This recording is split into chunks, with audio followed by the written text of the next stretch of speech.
그 선거 결과가 이제 목요일 날 아침에 나왔으니까 오늘 그 영상을 찍는 날 기준으로 보면 일주일 됐습니다.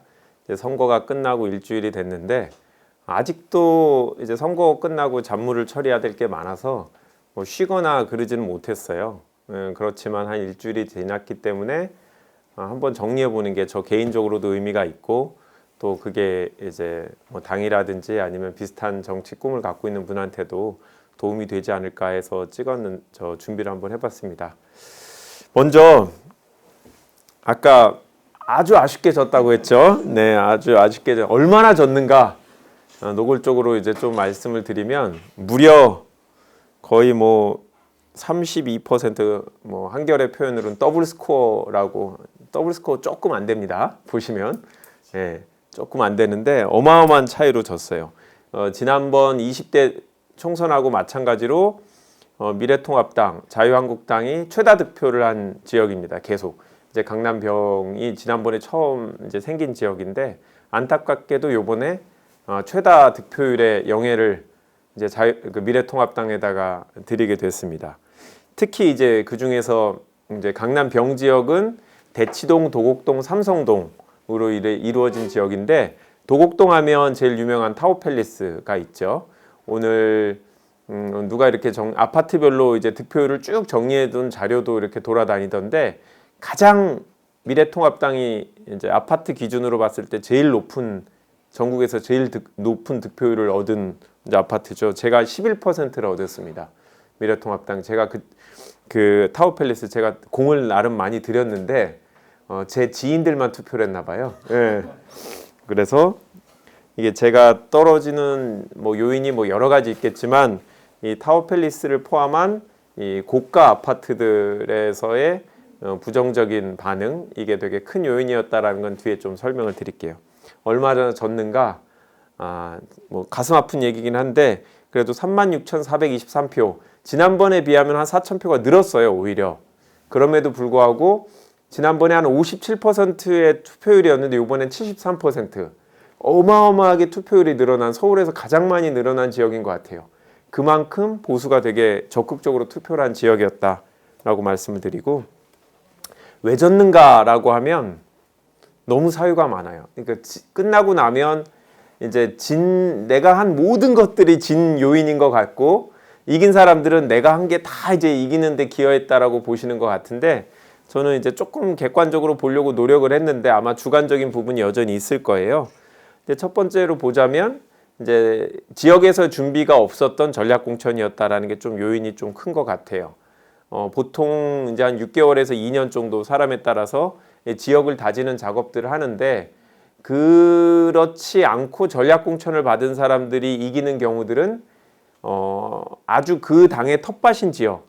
강남 같은 경우에는 반대로 이제 보수당에서 보면 아주 텃밭이고 호남 지역 같은 경우에 민주당에서 만약에 전략 공천을 했으면 너무 쉽게 이겼을 텐데 이 영입 인사들도 그래도 승률이 좋았어요. 민주당 같은 경우에 영입 인사들은 근데 이제 영입 인사들 같은 경우에는 지역 선택에 있어서 조금 뭐 민주당이 유리한 지역 내지 뭐 비슷한 지역이었던 것들 포함 또 영입 인사라는 이유 자체로 되게 많이 언론의 관심을 이제 받게 되고 인지도가 올라가고 또 영입 인사 정도가 되면 사람들이 기본적으로 괜찮은 사람들이기 때문에 인지도가 오르면 호감도와 지지도도 오르는 경향들이 좀 많았는데 저처럼 전략 공천인데 영입 인사가 아닌 사람들이 조금 있어요.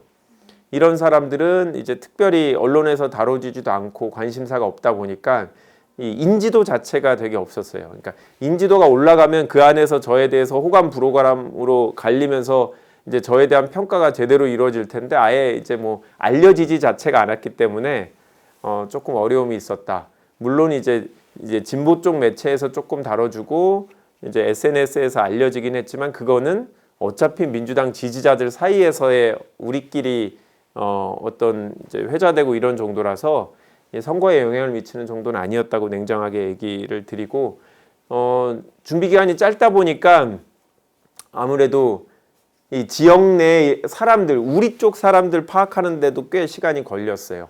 나중에 선거를 해보시면 아시겠지만 일단 이 우리 아군들이 정말 본인 선거처럼 뛰어다녀야 되는데 그렇게 해주기 위해서는 이 사람들에 대해서 제가 잘 알고 이 사람들하고 인간관계들을 이제 가지고 그래야 되고 아까 이제 뭐 다른 캠프에서 일하시는 분들 계셨는데 이제 그러면 본인들이 그 캠프에서 일하는 동기는 여러 가지 있겠지만 그래도 후보하고의 어떤 인간적인 유대관계, 후보에 대한 어떤 확신 이런 게 있어야 사람들이 이제 자기 일처럼 움직여 주는데 그런 것들을 사람들한테 그런 마음을 갖게 하기까지 좀 시간이 걸렸고 끝내 못 갖게 하는 경우도 있었고 그 다음에 뭐 지역 내 이슈들 이런 것들을 파악하는 것도 시간이 조금 걸렸고 공약을 마련하고 이런 것도 아무래도 부족함이 있었고 제가 사무실 사진을 2개 올려놨는데 현실 정치를 하다 보면 이 현수막을 걸을 수 있는 건물을 찾는 것도 상당히 일이 걸려요.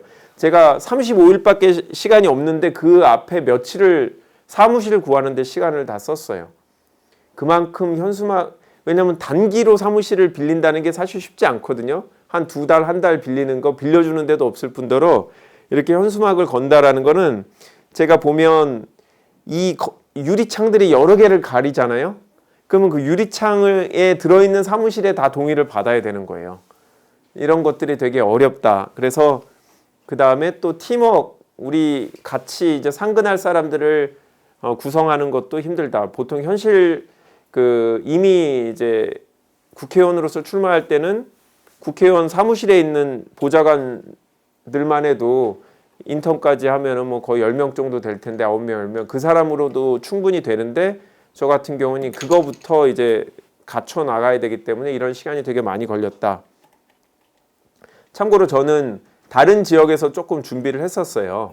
이제 그러다 보니까 그나마 준비가 좀 돼 있어요. 사람도 있었고 어떤 이제 지역 공약을 제외하고 제가 정치인으로서 갖고 있는 비전을 제시할 수 있는 자료들 이런 것들이 준비가 돼 있었음에도 불구하고 상당히 시간이 많이 걸렸다라는 점을 좀 말씀드리고 인지도 부족은 아까 말씀드린 거의 연장선상인데 중앙 일간지에서 다뤄주질 않는 거예요. 이 강남 병 지역인데 보시면 여론조사가 한 번도 없었어요. 아예 이제 관심사가 아닌 지역. 왜? 어차피 보수당이 되는 지역이기 때문에 다뤄주질 않아. 그 다음에 혹시 다뤄주면 이 보수 매체에서 다뤄주다가 이거를 혹시 진보 쪽 후보들, 민주당 후보한테 득이 될 수도 있으니까 아예 다뤄주지도 않더라고요. 제가 다른 뭐 SNS나 유튜브 방송에서 얘기했던 건데 처음에 갔을 때 지역에 대한 어떤 분석 자료들을 당에서 줬어요. 근데 이거를 보고 제가 남들한테 공개하지 말아야겠다라고 생각했던 게 그 중에 이제 좀 일부인데 보시면 당 지지율 자체가 33% 차이더라고요. 시작할 때. 다음 두 번째 문 대통령에 대해서 못한다라고 하는 게 62%. 어마어마하게 높은. 그래서 이거를 내가 내 개인기로 극복할 수 있을까? 아니면 혹시 한 달 내에 뭐 엄청난 이 전국의 이슈들이 생겨갖고 이게 급변될까라고 생각했지만 그 꿈은 이루어지지 않았다. 라는 거고 거의 결과가 이거랑 크게 차이가 안 나요. 그래서 이게 구도 선거는 이제 구도도 중요하다고 하잖아요. 이제 구도가 되게 중요한 영향을 미쳤다. 그러니까 제가 정말 뛰어난 개인기가 있었다라고 하면 이거를 다 극복하고 올렸을 수 있는데 종국적으로 봤을 때 안타깝게도 인물은 큰 변수가 되지 못했던 게 아닌가라는 생각이 들어요. 또 이슈 선점 실패를 한 건데 이거 너무 우울하게만 되게 못한 것들이 쭉 나오는데 그냥 저는 객관적으로 한번 평가를 이제 스스로 하고 싶어서 하는 거니까 저 어떻게 저렇게 잘못한 게 많은 후보가 나왔지라고 생각하지 마시고 제가 이제 종부세, 재건축, 교육 이 세 가지 이슈를 제시를 했는데 제가 먼저 얘기를 했어요. 하지만 결국 이거는 이 부분에 대해서 민주당이 제대로 이제까지 대응을 못했던 거를 공격 형식으로 제가 얘기를 했다고 하지만 실질적으로는 수비밖에 못한 거예요. 이거는 상대방이 불만을 갖고 있다는 걸 알고 그 불만을 해소하기 위한 방안을 제시를 했는데 그게 이제 사람들이 불만이 좀 누그러진 사람이 있을 수는 있지만 그거를 더 뛰어넘어서 저에 대해서 표를 줄 정도로 이 사람들한테 만족스러운 이제 공약을 제시하지는 못했다라는 거고요. 다른 지역들은 코로나19에 대해서 정부가 되게 적극적으로 잘 대응했다라는 게 되게 통했던 것 같아요. 당에서도 그날 후보들한테 오늘의 메시지란 걸 보내줘요. 유세를 할 때 이런 내용으로 얘기해달라고 해서. 근데 그 중에 상당수는 계속 코로나19에 대한 대응을 정부가 잘했다라는 걸 강조해라라는 건데, 제가 지역에서 좀 해봤는데 전혀 먹히지가 않아요. 사람들이 관심이 전혀 없어요. 그래서 이 당에서는 그 지역의 좀 특수한 이슈들을 커버를 못 해주고, 그거는 후보들이 알아서 했어야 되는 건데, 그 부분을 상쇄할 만큼 완전히 새로운 화두를 이제 멋있게 제시해서 치고 나갔어야 되는데, 뭔가 이제 서울의 미래, 강남의 미래를 조금 좀 큰 그림에서 얘기를 하고 싶었어요. 우리는 지역 이슈가 아니라 우리 대한민국에서 가장 부유하고 지식인이 많은 이 강남에 사시는 유권자로서 우리는 좀 더 큰 그림의 미래를 고민해야 되지 않겠냐라고 얘기를 했다가, 사람들이 당장 세금을 내는데 그게 지금 와닿냐고 막 이런 얘기를 노골적으로 하셔갖고, 이게 좀 쉽지 않았다라는 말씀을 좀 드리고, 조직의 부재, 여기서부터는 좀 남에 대해서 제 잘못이 아니고 남한테 남의 핑계를 대는 것 같아서 좀 죄송한데, 당원이 너무 적었어요. 한 1,000명 정도. 뭐 다른 지역에서는 적어도 한 7,000명 뭐 이 정도 수준의 당원들이 있어요. 민주당 같은 경우에는. 그러니까 너무 적은 당원들이 있었던 거죠.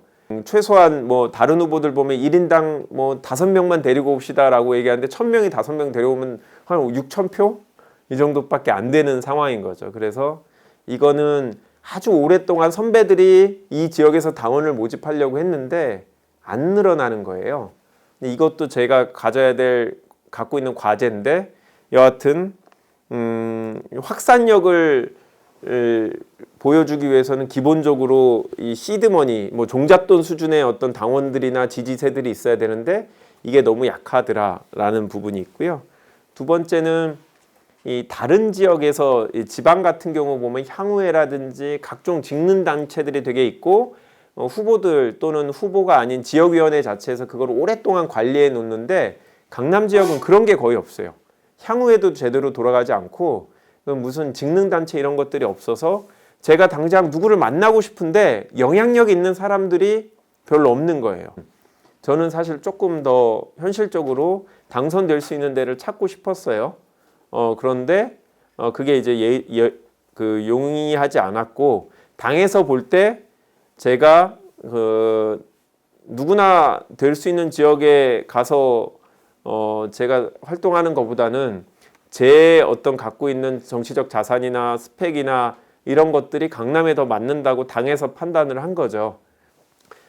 좀 제가 다른 방송에서도 얘기했는데, 저는 정말 민주당 성향에, 이 민주당을 정말 그 어릴 적부터 좋아하고 그랬지만, 제가 가지고 있는 이제 백그라운드, 보수스러운 스펙을 갖고 있어갖고 사람들이 저 사람이 정체성에 대해서 되게 의문을 갖고 있는 게 아닌가라는 생각들을 저 스스로도 했고, 사람을 만나면서 조금 느꼈어요. 민주당에서 내가 이거를 이제 극복하기 위해서는 나의 민주당에 대한 짝사랑을 한번 좀 제대로 보여줘야겠다는 생각이 들어서, 저한테 이제 강남병에 가라는 제의가 있었을 때 한 2시간 정도 고민을 했는데 오래 못했고, 그때 저는 이거는 한번 이제 어떻게 보면 안 될 수도 있지만 희생이지만 내 짝사랑을 보여줘야 그 다음에 저 사람이 나를 사랑을 같이 해줄지, 뭐 연애했을 때 기분이랑 비슷한데 1%의 가능성은 지금도 그렇게 생각해요. 도전하지 않았으면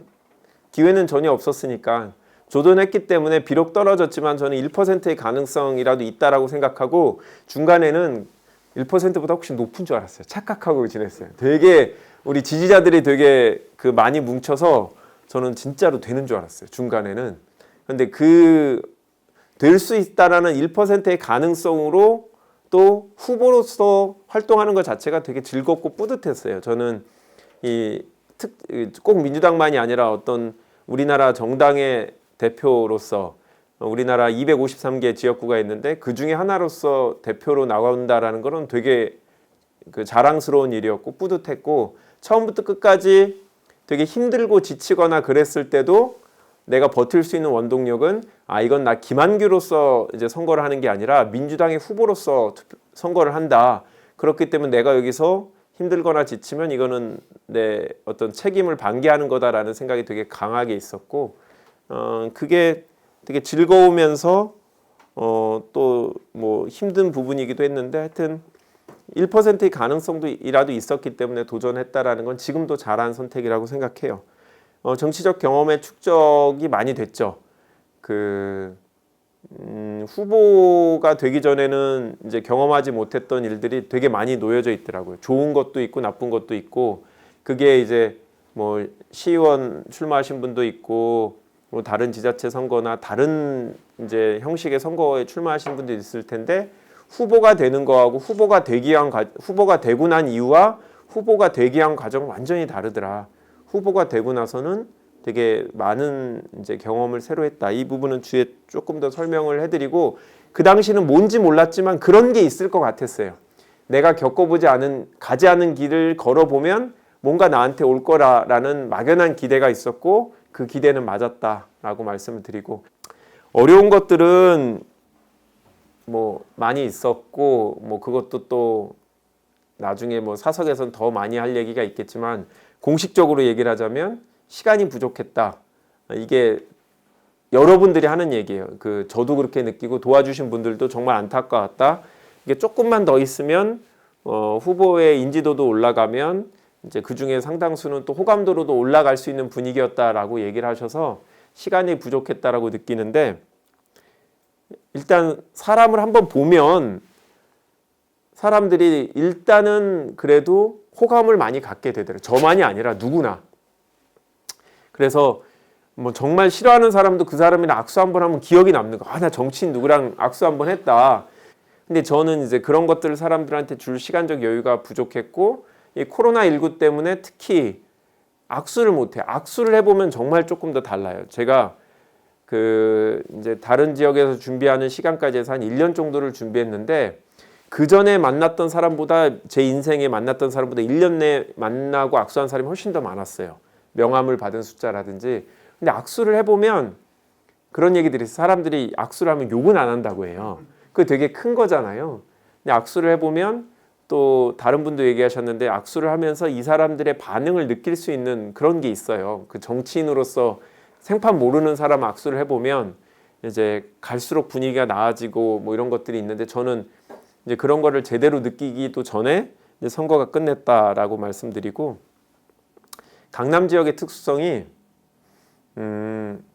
자가용을 다 타고 출근을 하는 거예요. 특히 코로나19 때문에 대중교통을 많이 이제 이용을 안 하다 보니까, 다른 지역에서는 보통 전철역에 가서 서 있으면 아침에 엄청나게 많은 사람들이 와서 이제 볼 수가 있거든요.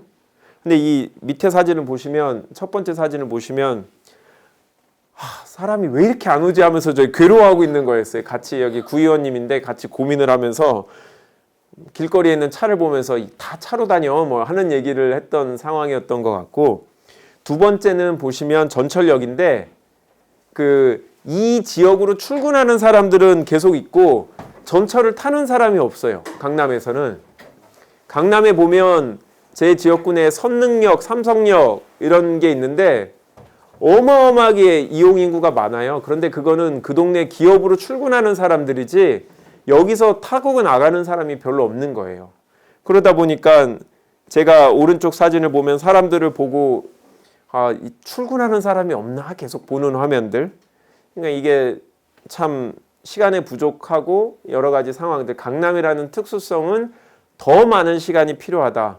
아니면 정말 공중전만 해야 되는 건데, 그래도 그것만 할 수 없기 때문에 특히 사람들을 좀 만나서 좋은 인상을 줄 수 있는 후보들이라면 조금 더 시간이 있었으면 좋았을 거다 라는 거고, 사람의 부족은 앞부분에도 잠깐 얘기를 해드렸는데, 이 캠프 구성을 하고 또 지역 조직을 만들고 이러는데, 제가 이제 이 지역에서 오래 활동을 안 했기 때문에 지역 사람들이 별로 없더라고요. 이제 다른 영입 인사한테 물어봤더니 바로 며칠 시작하자마자 한 3명 정도를 보내줬다라는 거예요. 그래서 되게 우수한 인재들이죠. 중앙당에서 파견해줬다라는 거는 각 이제 영역에서 잘하는 친구들을 이제 보내온 건데, 그러다 보니까 이제 대언론 관계나 홍보 이런 것들이 확연하게 눈에 확 띄게 좋아지더라고요. 그쪽 캠프는. 근데 저 같은 경우에는 이 경합 지역이나 아니면 뭐 우세 지역이 아니니까 당 입장에서 보면 효율적으로 생각하면 자원은 한정되니까 여기를 안 보내는 거예요. 당 입장이 이해가 되는 거죠. 중앙당에 있는 사람 입장에서 보면 화력을 어디다 집중해야 될 때가 있을 때 저는 아니었다는 거죠. 제가 오랜 정치를 했었으면 제 개인적인 인맥으로 사람들이 많이 왔을 수도 있는데 청년 정치인 뭐 저만이 아니라 저보다 더 이제 젊은 분들 중에는 아마 나중에 출마하시면 이런 어려움이 있을 거다. 내가 아무리 간절하고 하더라도 객관적으로 사람들은 제3자의 시각에서 보니까 나한테 어떤 화력을 집중해 주지 않을 수 있다. 계속 안 되는 얘기만 하니까 뭐 이렇게 되게 우울한데 그래도 더 할게요. 이거는 한번 겪어야 될 과정이니까. 본인들도 보면 나중에 선거를 하실 때 제가 단점이라고 얘기한 것들은 꼭 유의해서 미리미리 준비하실 필요는 있겠죠. 전투력의 부족이라는 거는 저는 상대방 후보하고 자꾸 좀 싸워보려고 했어요. 이슈를 갖고도 얘기를 하고. 근데 상대방이 안 싸워줘요. 왜냐면 싸워서 남는 게 없으니까. 가만히 조용히 선거가 끝나면 이기는 거니까.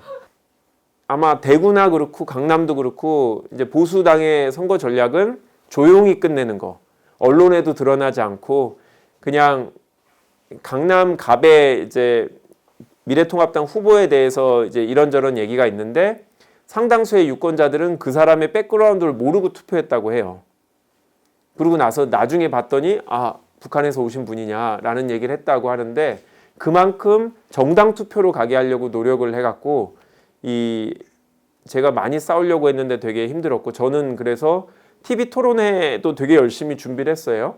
근데 TV 토론회가 케이블 TV에서 하니까 보질 않아요, 사람들이.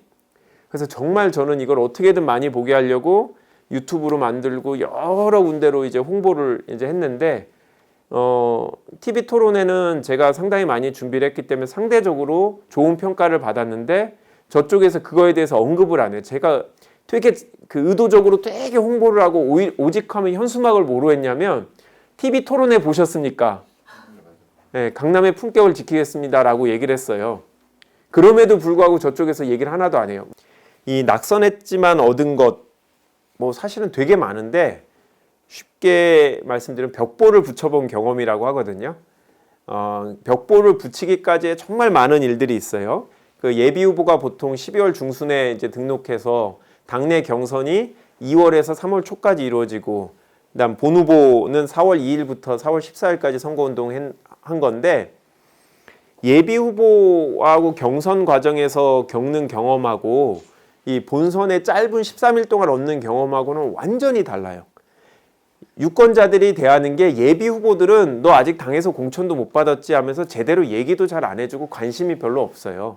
근데 당의 후보가 되면 사람들이 되게 저에 대해서 관심도 표현하고 저하고 뭔가 얘기도 하고 싶어하고 이제 그런 이제 관계에서부터 달라지고 실제로 뭐 벽보 준비하는 일, 뭐 현수막 준비하는 일, 그 다음에 뭐 선거 비용이라든지 이제 그 전에 겪어보지 못하는 수많은 일들을 경험을 해서 다음 선거 때는 훨씬 더 이제 용이 쉬워질 거다라는 생각이 좀 들고 고민을 했을 때 선배가 그런 얘기를 하더라고. 제가 신인이었기 때문에 요번에 준비를 안 하고 다음 선거에 나가면 그 신인 가산점 20%를 받을 수 있는데 그거를 포기하고 떨어질지도 모르는 이 지역으로 오는 거. 근데 그 선배가 나는 신인 가산점과 본 후보로서의 경험이라고 비교를 한다면 무조건 본 후보다. 다음에 신인 가산점이 없더라도 당신을 성장시킬 거다라고 얘기했고 저는 그게 맞는 것 같아요. 이 부분은 꼭 후보가 아니라 캠프에 있어도 이제 많이 아실 텐데 저도 다른 캠프에서 예전에 일을 해봤는데 캠프의 구성원으로는 또 일부만 보다 보니까 후보자로서 얻는 경험은 상당히 다르더라라고 얘기를 좀 드리고 얻은 것들은 아무래도 이제 캠프 구성원이라든지 아니면 가깝게 도와주시는 분들의 인간을 이제 사람을 얻은 것들이죠. 뭐 왔다가 사라진 분들도 있지만 그래도 남아있는 분들은 좀 인간적인 유대관계가 생기고 앞으로 제가 새로운 일을 하던 그분이 새로운 일을 하던 서로 도와줄 수 있는 인간적인 관계에 신뢰가 생겼고 그것들은 정말 힘들게 싸워보지 않으면 안 생기는 동지애들이 좀 생기는 것 같아요. 그런 거고, 멀리서 보고 있는 사람들이라는 건 오늘 그 유튜브를 보고 계시는 분이라든지 나름 되게 많은 지지자들이 이제 생겼다라는 건 개인적인 큰 자산이었어요. 제가 35일 동안 그 정도 현장에서 딱 공천 받고 나서 한 35일 정도였어요. 선거 운동은 35일 풀로 못했지만 아까 얘기한 대로 사무실 구하고 이러다 보니까 35일 동안 중에 초반에 한 20일들은 아무도 나를 몰라. 그러다가 이제 뭐 유튜브 활동을 하고 뭐 이제 다른 방송들에 나가면서 인지도가 올라간 게 한 선거 전 한 10일 정도부터 이렇게 급속도로 이제 올라가게 됐고, 운이 좋았던 것 같아요. 낙선자라고 해서 다 그렇게 인지도가 올라가는 건 아닌데, 낙선자 중에는 인지도가 상당히 많이 올라갔던 것 같아서 개인적으로는 큰 자산이고, 그거 자체는 뭐 돈으로 바꿀 수 없는 이제 경험과 어떤 뭐 지지, 그 다음에 뭐 애정, 사랑 이런 것들을 느낀 것 같아서 얻을 수 있는 것 같아서 이제 되게 행복했던 거고요. 오늘도 어떤 분이 과연 왜 정치를 하느냐, 뭐 어떤 정치를 하고 싶느냐 이런 것들을 묻는데, 선거 때는 그런 얘기를 하기가 되게 힘들어요. 본 후보한테는 묻지를 않아요. 왜냐하면 그거는 다 준비된 상태에서 구체적인 공약에 대해서 보통 지역 언론사들이나 중앙 언론에서도 보통 다루지, 이 사람이 정치 철학, 이 사람이 왜 정치를 하는가에 대해서는 거의 얘기할 기회가 없어요. 특히 저는 강남에서 얘기하지 어려웠던 부분이 왜 정치를 하는가, 어떤 정치를 하고 싶은가. 저는 개인적으로는 이 뭐 더불어 사는, 아니면 잘 사는, 다 함께 잘 사는 이런 사회를 꿈꾼다라고 얘기를 사석에서는 많이 했고 그렇긴 한데, 강남병에서는 얘기하기가 힘들었어요.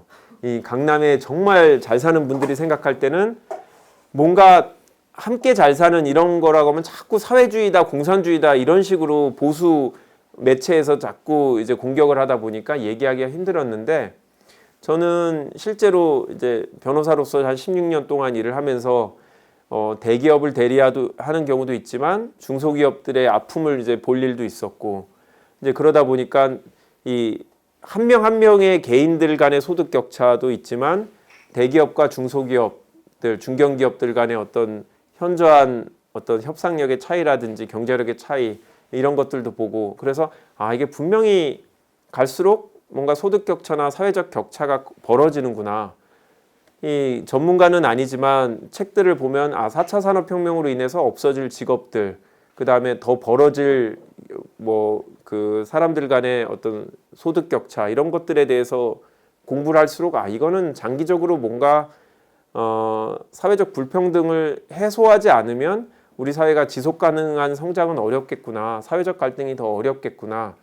근데 나는 나름 사회적으로 성공한 직업을 갖고 있고 여유 있는 직업을 갖고 있고 여유 있는 생활을 할 수 있고, 이러다 보니까 내가 이런 얘기를 하는 거는 오히려 사람들이 좀 들어주지 않을까. 내가 나한테 돈을 더 달라는 게 아니라 나는 내 거를 나누더라도 분명히 우리 사회를 위해서, 장기적인 미래를 위해서 이런 과제에 대해서 고민할 필요가 있지 않냐. 제가 보면 주변에 저 같은 사람이 꽤 많이 있어요. 그런데 그 사람들이 할 수 있는 거라는 거는 평소에 그냥 내가 기부금 좀 더 내고 좀 만족감을 느끼는 정도? 근데 그거는 지속 가능하지가 않잖아요. 그래서 뭔가 사회적으로 그런 고민을 끊임없이 해야 되는 거다.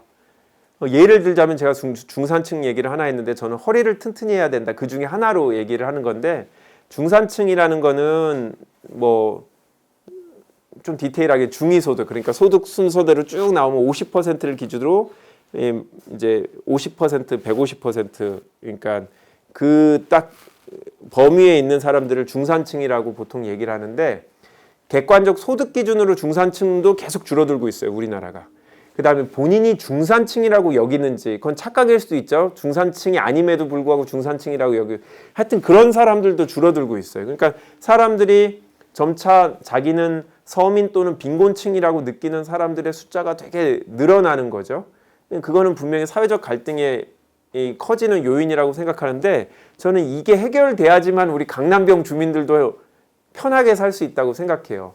이 사람들의 불만이 어떤 이제 부자들 최상위층에 대해서 적개심으로 나타나면 안 되는 거잖아요. 이거는 그분들도 원하지 않고 그분들도 본인들의 삶을 유지하기 위해서는 사회 전체가 전반적으로 이제 만족하고 안정된 삶을 유지해야 된다. 이런 얘기들을 하고 싶었는데 초반에 조금 꺼냈는데 아직은 이 강남이라는 지역에서 받아들여지기 참 어렵더라. 근데 저는 민주당 후보이기 때문에 당선인을 해야 된다라는 당의 지령을 받고 뭐 당의 지령이라니까 좀 표현이 이상한다.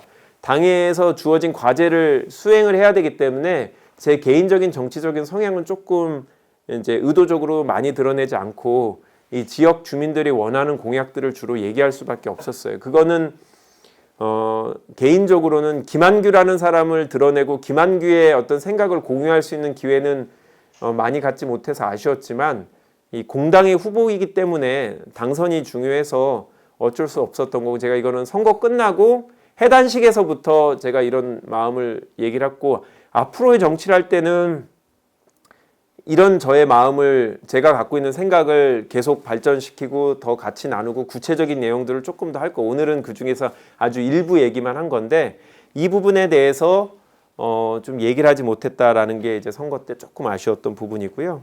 시간이 많이 지났는데 마지막 슬라이드인데 이제 여기서 아까 이제 출마하시고 싶은 꿈을 갖고 계신 분도 있고 출마했다가 이제 뭐 또 다음 기회를 보시는 분도 있는데 공천 받기가 정말 어려워요. 사실은 이 정치 지망생들은 엄청 많은데 우리 현실 지역에서 지금 지역구 당선자를 낸 당은 3군데밖에 없잖아요. 근데 지역은 전국에 253개, 이제 소선거구제에서 253개인데 여기서 공천을 받는다는 건 정말 어려운 일이다. 현실적으로 이게 뭐 몇 년 준비했는데도 안 되는 경우들이 많다. 왜? 나보다 더 열심히 준비하고 나보다 더 뛰어난 자질을 갖고 있고 나보다 더 좋은 네트워킹을 갖고 있는 사람들이 계속 있다. 그렇기 때문에 이 정치를 할 때는 현실적으로 지역을 선택할 때 그다음에 자기 자신을 객관적으로 보고 내가 어떤 이제 포지션의 그 선출직 공무원으로 가야 될지 생각을 할 때 좀 객관적으로 좀 볼 필요가 있다. 우리 기회는 평등하고 과정은 공정하고 결과는 정의로울 것이다. 제가 정말 좋아하는 문재인 대통령의 말씀인데 과연 우리 한국 정치에서 공천이 그러느냐? 특정 정당의 얘기가 아니고 언론을 보시면 아실 거예요. 공천의 불협화음은 어느 당이나 있었고 제가 봤을 때 민주당의 경우는 제가 소속된 민주당의 경우는 예전에 비해서 엄청나게 줄어들었어요. 그 불협화음이라는 게 소위 말하는 시스템 공천으로 나름 되게 노력을 했지만 그럼에도 불구하고 불만족스러워하는 사람은 상당히 많을 수밖에 없다. 선거는 유권자들의 마음을 얻는 건데 이건 되게 기술적인 부분이 있어요. 하나 예를 들자면 그 경선을 할 때 김한규라는 이름을 제시하고 사람들한테 김한규를 뽑겠냐면 김한규를 모르는 사람이 태반이에요. 인지도가 낮으니까. 그러면 어떻게 하냐면 이 사람의 대표 경력 2개를 제시하게 해요. 그러면 그 경력 2개를 어떻게 쓰느냐에 따라서 내 득표율이 현저하게 차이가 나는 거예요. 그러면 이 득표율에 영향을 미치는 경력을 만들어내는 거는 되게 심리적인 요인들을 이해를 해야 되는 거죠. 유권자들의. 그러니까 그래서 선거는 되게 기술적인 부분이 많은데 자기가 자랑하는 경력을 낸다고 해서 되는 건 아니에요. 자기가 뿌듯해하고 만족스러워하는. 그래서 선거는 상당히 기술적인 부분이 있어서 경험이 많은 사람들이 반드시 필요한데 아무래도 청년 정치인들은 주변에 그런 사람들이 없다 보니까 되게 뭐 의욕만 갖고 준비하다 보면 현실 정치의 벽을 넘기가 어려운 경우들이 있다. 그 인간관계가 중요하더라라는 얘기를 이제 드리는 거는 뭐 여러 가지예요. 후보에 따라서 결론이 많이 달라질 수도 있지만 후보가 혼자서 할 수 있는 건 되게 제한적이다라는 말씀을 많이 드리고 그게 첫 번째는 아까 공천받는 과정부터 말씀드리는 건데 정말 나 혼자 잘났다라고 생각하시는 분들이 정치인들 중엔 정말 많은데 수많은 사람들이 공천을 못 받고 아니면 뭐 공천을 이제 받기 위해 시도하다가 초반에 이제 힘들어져서 이제 포기하신 분이 되게 많아요.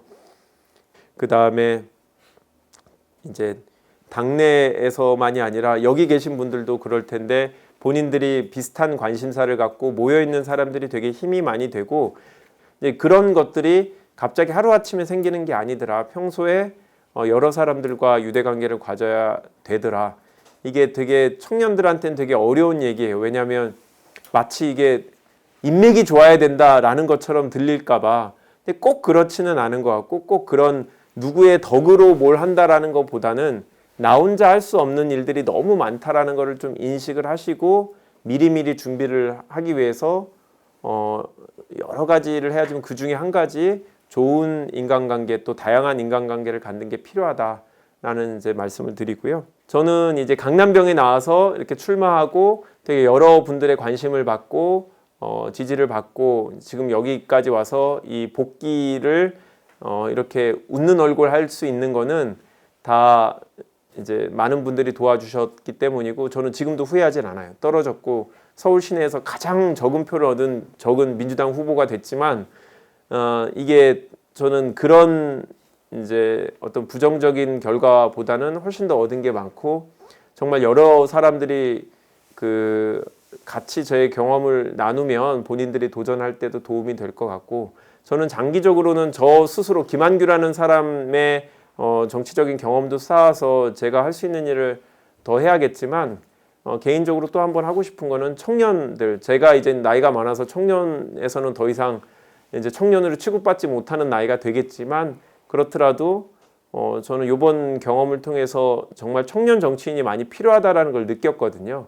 그래서 일부 이제 우수한 인재들이 이제 국회에 들어갈 수 있게 됐지만 앞으로는 이제 더 많은 분들이 이제 들어갈 수 있도록 좀 도우는 역할을 하고 싶어요. 이런 얘기하면 아니 너도 안 됐는데 무슨 남을 돕냐라고 하지만 중이 제 머리는 못 깎아도 남의 머리는 또 깎아줄 수 있으니까 같이 도우면서 또 할 일이 있지 않을까 싶습니다. 하여튼 그동안 도와주신 분들 정말 감사드리고 조금 이따 다시 윤 기자님하고 얘기를 하겠지만 앞으로도 관심 보여주시고 궁금한 게 있으면 별도로 유튜브 댓글이라든지 다른 경로로 주시면 제가 또 다음 기회에 또 말씀을 드리도록 하겠습니다. 지루한 얘기, 떨어진 얘기, 아픈 얘기 긴 시간 경청해 주셔서 감사합니다.